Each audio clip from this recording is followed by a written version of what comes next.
దేవునికి మహిమ కలుగునుగాక. మన ప్రభువును రక్షకుడైన యేసుక్రీస్తు నామములో అందరికీ వందనాలు. ఈరోజు వాక్యం మనం ధ్యానం చేసుకుందాం. నిర్గమకాండము 3వ అధ్యాయము 13వ వచనాన్ని మనం చదువుకుందాం. మోషే, చిత్తగించుము, నేను ఇశ్రాయేలీల యొద్దకు వెళ్ళి వారిని చూచి మీ పితరుల దేవుడు మీ యొద్దకు నన్ను పంపెనని వారితో చెప్పగా, వారు ఆయన పేరేమి అని అడిగిన ఎడల వారితో నేనేమి చెప్పవలెనని దేవుని అడిగాను. అందుకు దేవుడు, నేను ఉన్నవాడను అనువాడనై ఉన్నానని మోషేతో చెప్పెను. మరియు ఆయన ఉండువాడును మీ యొద్దకు నన్ను పంపెనని నీవు ఇశ్రాయేలుతో చెప్పవలెనని. దేవునికి మహిమ కలుగునుగాక. ప్రియమైన దేవుని బిడ్డలారా, ఈ సమయంలో మీరు చాలా జాగ్రత్తగా దేవుని మాటలు ఆలకించాలి. ఇశ్రాయేలీల కాలంలో పాత నిబంధన గ్రంథంలో దేవుడు ఒక మాట చెప్తా ఉన్నాడు. ఏమని చెప్తున్నాడంటే, ఇక్కడ మోషేని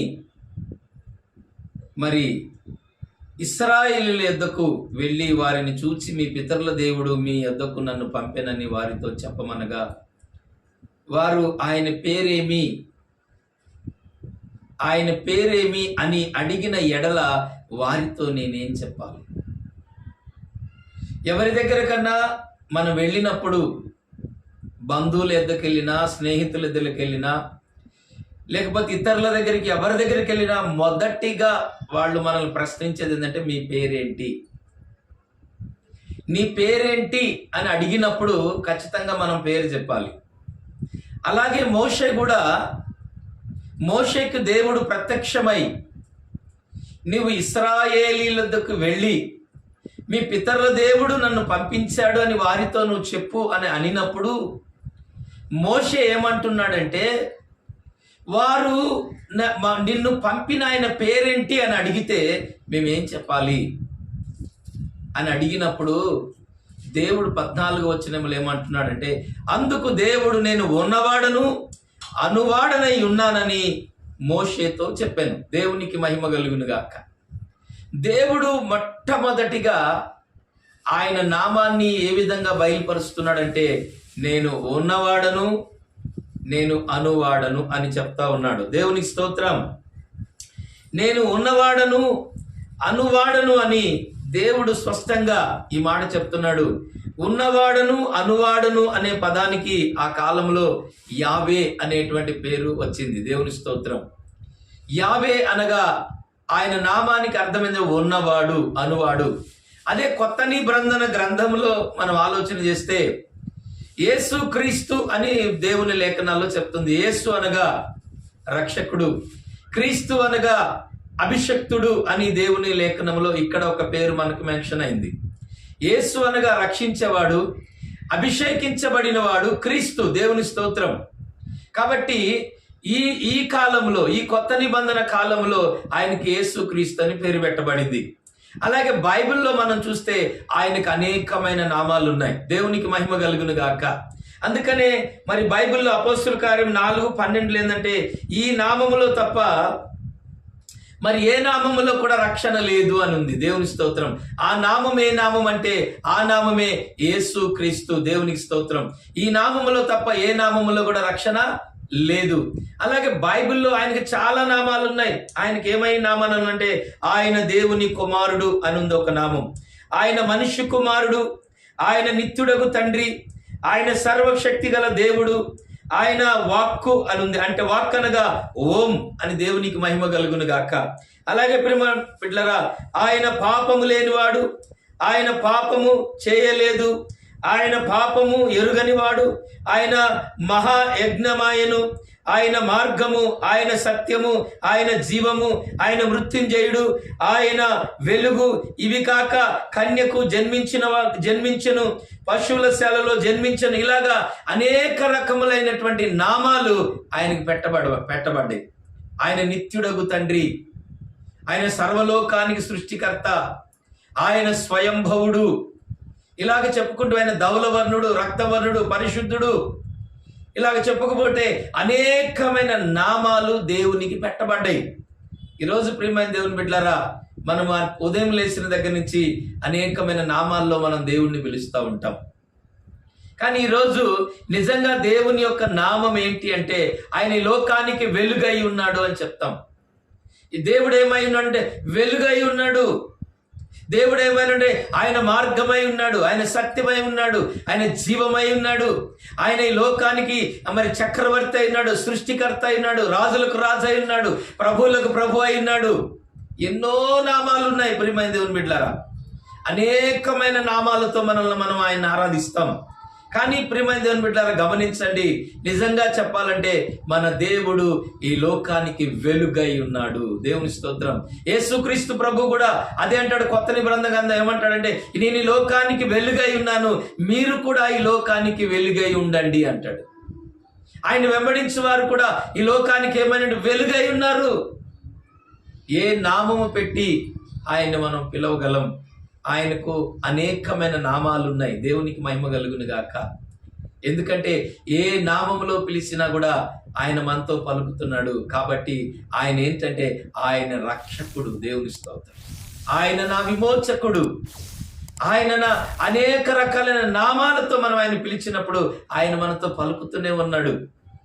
కాబట్టి ఈ యొక్క సమయంలో మీరు జ్ఞానం అర్థం చేసుకోవాల్సింది ఏంటంటే, చూడండి, మన దేవునికి ఆయన మోషే అడుగుతున్నాడు, నేనేం చెప్పాలంటే నేను ఉన్నవాడను, నేను అనువాడను అని చెప్తా ఉన్నాడు. ఈ లోకంలో ఆయన నామము గొప్ప, అన్ని నామముల కన్నా కూడా పైనున్న నామము యేసు నామము. దేవుని స్తోత్రం.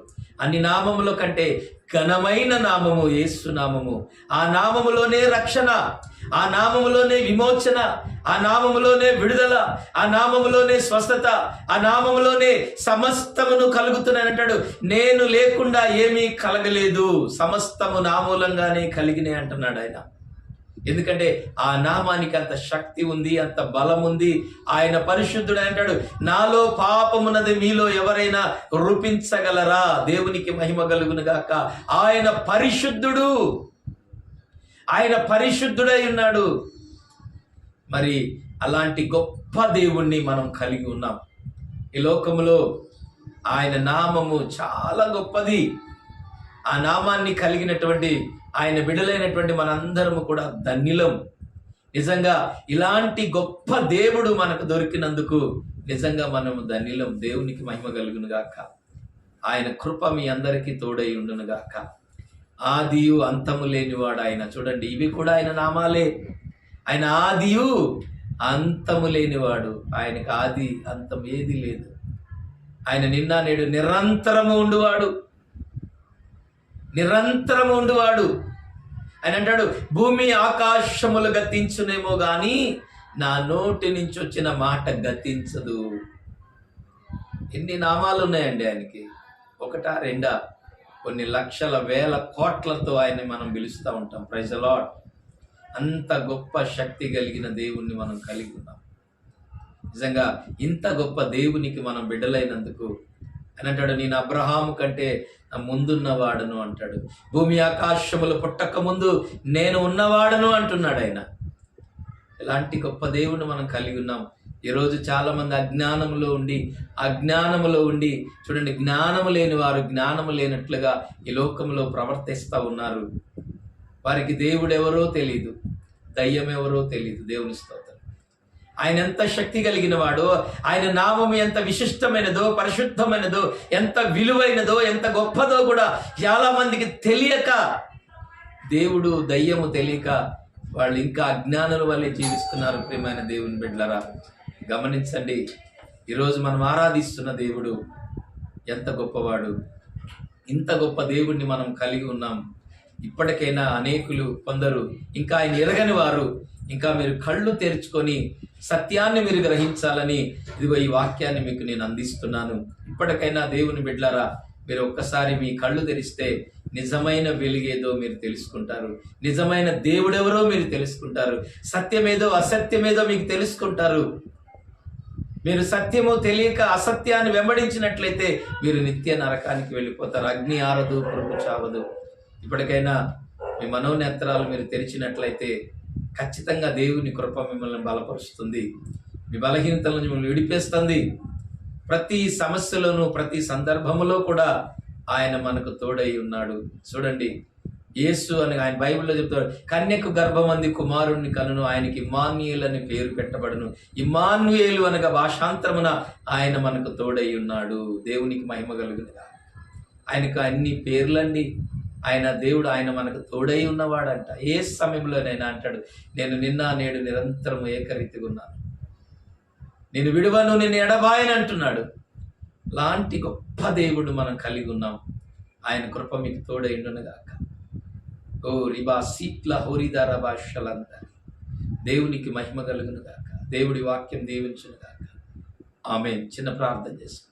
కృపా సత్య సంపూర్ణుడు అయిన నా యేసయ్య, కృప కలిగిన దేవా నీకు వందనాలు. సర్వశక్తిమంతుడా నీకే స్తుతి స్తోత్రాలు నాయనా. ఈరోజు ఈ వాక్యము ద్వారా అనేకులతో మీరు మాట్లాడుచున్నారు. నీవు మార్పు లేని దేవుడవని, నీవు సత్యవంతుడవని, నీవు జీవము గల దేవుడవని, నీవు స్వయంభవుడవని, సృష్టికర్తవని, మార్పు లేని దేవుడవని ప్రభువా నీకు ఎన్నో నామాలు ఉన్నాయి తండ్రి. ఈరోజు నాయన ఎంతోమంది తెలియని దానిని ఆరాధిస్తూ, దిక్కు లేక ఎంతోమంది, ఆధారం లేక ఎంతోమంది మరి వారికి తెలియకుండానే వారు నశించిపోతున్నారు ప్రభువా. అలాంటి వారి యొక్క నేత్రములు తెరవబడి చీకట్లో నుండి వారు వెలుగులోనికి వచ్చినట్లుగా, వారి మీద నీ వెలుగు ప్రకాశింపబడినట్లుగా నీ కృప వారికి తోడై ఉండునుగాక.